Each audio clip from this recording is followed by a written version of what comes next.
Joanne, welcome back. And why don't you start off, please, by telling everyone a little bit more about who you are and what you do? Thanks, Adam, and welcome everybody. Yeah, so I'm Joanne. I'm Chief Executive of Oakland Care. I've been with the group for 5.5 years now, which has gone super quick. So when I joined, we had three care homes, and Mm, we continued to steadily grow over the last 5 years. As you'll say, to the point where we've got 10 now, and a pipeline for future growth over the next few years. And yeah, the company's grown significantly, and as the care homes have grown, obviously we've got more team members. I remember we had just under 300 when we joined, and we're now just over 1100 team members. Um, fabulous. so, Yeah, very much a growing enterprise. fabulous. Great. Okay, so that's a great summary.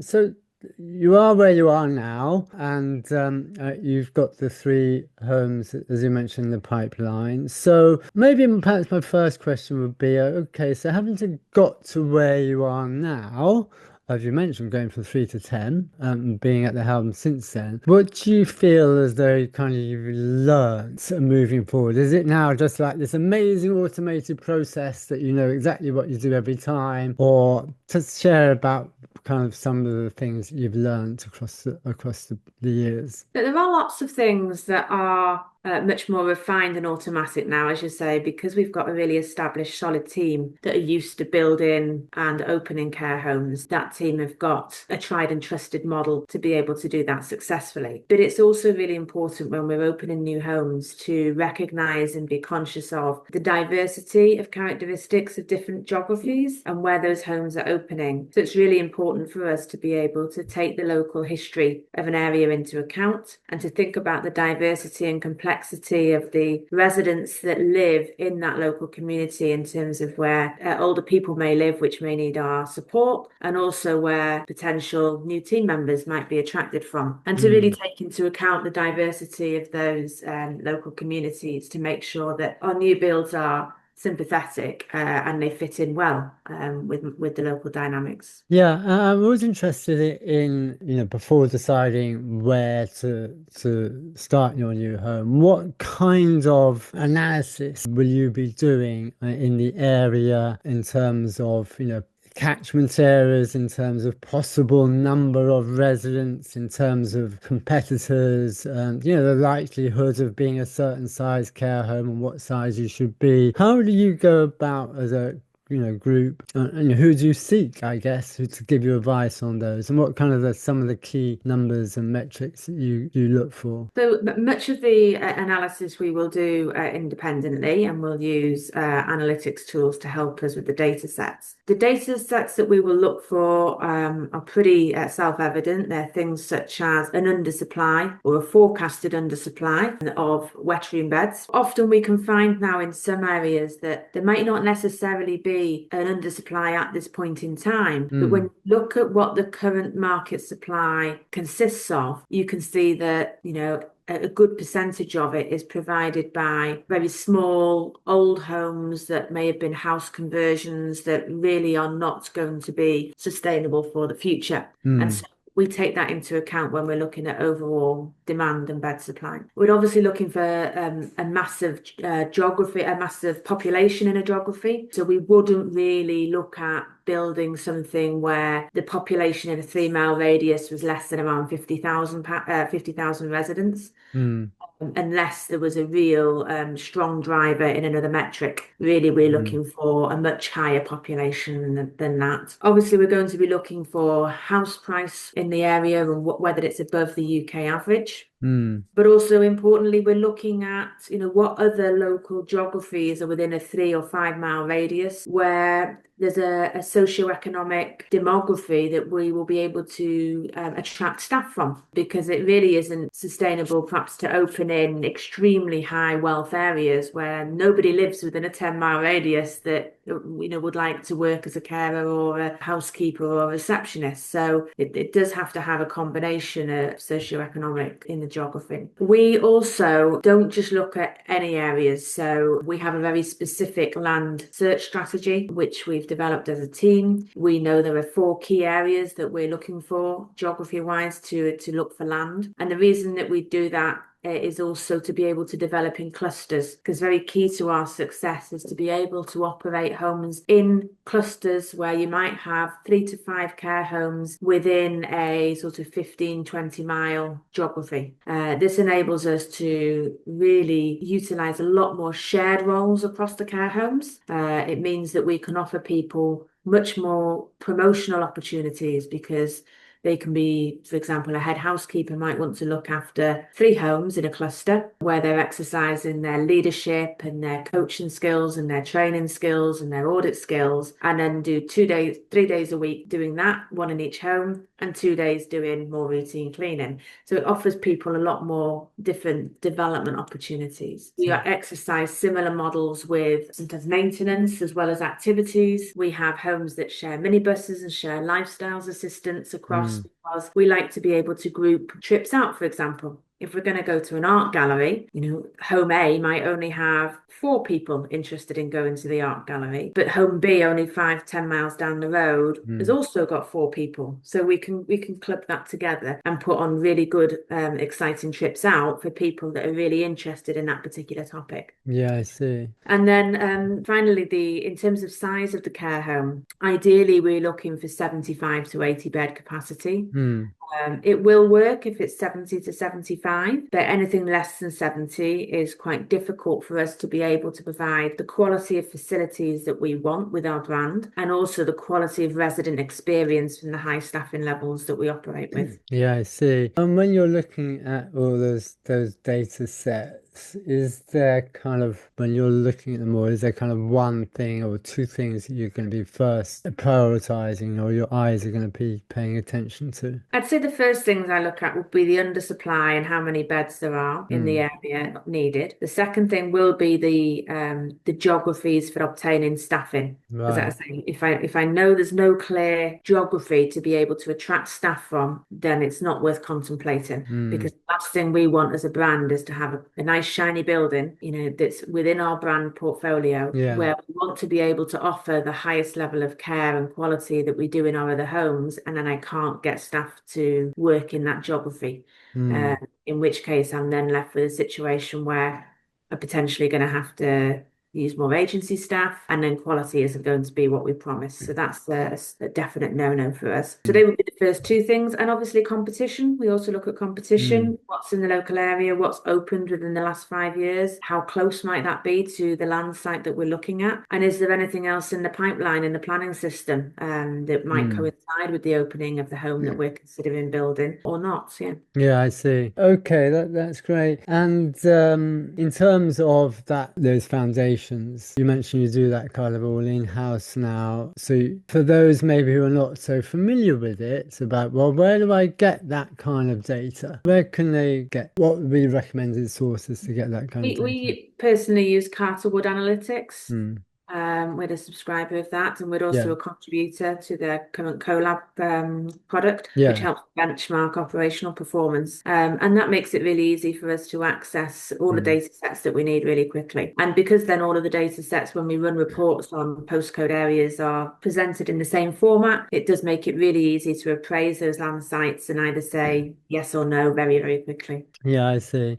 Great, fabulous. And then the next stage eventually will be starting, done all the due diligence, and we'll talk about the finances in a moment, but then there's the build and going ahead with that. So tell me, if you can, a little bit about that, how you go about it, how you find trusted partners, what you've gained, what you've learned from doing it over the last 5 years. Yeah, we work with a couple of different lenders at the moment that support our development projects. One of the things that's really helped us is the fact that we have got a track record of being Mm, able to find good land sites, mm, develop them on budget, on mm, time, to mm, a set quality specification. And so we do have a level of credibility within the mm, sector when we are looking for new finance. mm.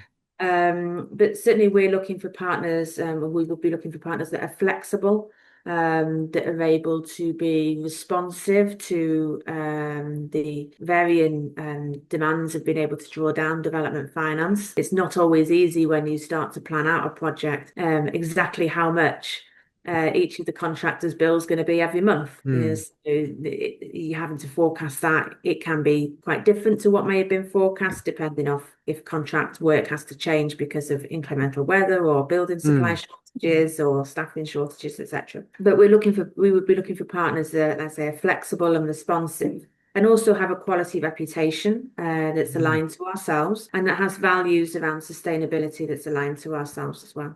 Yeah, yeah, I see. Great. So tell me, if you can, as much share as much you like here, about when things have not gone quite to plan and you thought, we could have done that differently, or that's a lesson I've learned from. What can you share some of those things where they've not gone quite as to plan? Things have generally gone to plan in terms of the Mm. opening, to be honest. But in terms of what we've learned, said at the start, being diverse for with the product that you're opening in that particular locality, Right. and also being flexible in how you design the operations for that home. Mm. Staffing, while we do have fairly structured staffing models in terms of how we like to operate, we do like to be quite flexible wherever possible to diversify our staffing models to be able to accommodate particular strengths or skills within the staff that we've already got within the portfolio. So we like to make sure that we've got good diversification of roles. Sometimes, for example, we might find that we've got somebody that's really great at front of house, customer service, and housekeeping, and we might merge some roles to be able to to fit an individual around some roles, and not to always be so set in the ways of saying, oh, we must have a housekeeper, we must have a lifestyle, we must have a salesperson. It's fitting the duties and the needs of the care home around the strengths of the skills of the team members to give them the best job satisfaction that they can, to help with Mm. retention, as well as to provide the best experience to residents. The other thing that we've learned going along over the last few years is that the nursing shortage in the UK is Right. not getting any better. Mm. And so we've been working very hard for the last 4 years now to develop our own in-house assistant practitioner accredited training, which is accredited by City and Guilds. And this allows us to develop senior carers who work with us, who we Mm. believe have potential to do more and they want to do more within their role. It enables them to develop to an assistant practitioner role where they are trained and competency assessed to do many of the clinical interventions that Mm. registered nurses would do. This doesn't mean that we don't have registered nurses, we do, but they're more responsible for the assessment, the planning, and the monitoring of care, as opposed to undertaking all of the hands-on interventions. And this has been really successful for us Mm. because we've been able to have multiple assistant practitioners now in each of the homes where they're able to lead the delivery of clinical care on the floor. It's given them a development pathway, a totally new career. And we have to recognize that some of the senior carers that we have in the business didn't necessarily want to go off and take a traditional pathway, such as going back to university for 3 years to become a registered nurse. So Mm. it's given them a real opportunity, as well as being able to give us a model that we've been able to meet the clinical needs of the residents without having to use agency nurses to fill gaps for the gaps in the UK market. So that's been really instrumental for us. At the top of this episode, we were talking about the engagement of your teams and how important that is. As as such a provider like yourself grows, and we know how important recruitment is generally, and the pressures. So, talk to me, if you can, a little bit more about how you've been tackling this issue as a group on this, whole recruitment and engagement and retention. So our employee engagement really took a step up this year. In our Mm. latest survey, it jumped up to around 90% Mm. from a previous of around 80%. So we were really blown away by that, really. We didn't expect it to be quite that high. But we do invest in trying to make sure that people are engaged in their roles. One Mm. of the most recent things that we've done is introduced a new flexi benefits system for people who have more than 2 years service. Of course, we have a package of benefits, as Mm. many providers do, which Mm. are open to all staff, that we want to make sure that as people grow with us and they get length of service, that they're Mm. rewarded for that length of service. So we already had recognition rewards for length of service at 1 years, 3 years, 5 years, and 10 years. So at 10 years, they get, for example, 2 full weeks paid off at extra annual leave. They get extra annual leave days for the other milestones that come before that. They get vouchers of recognition.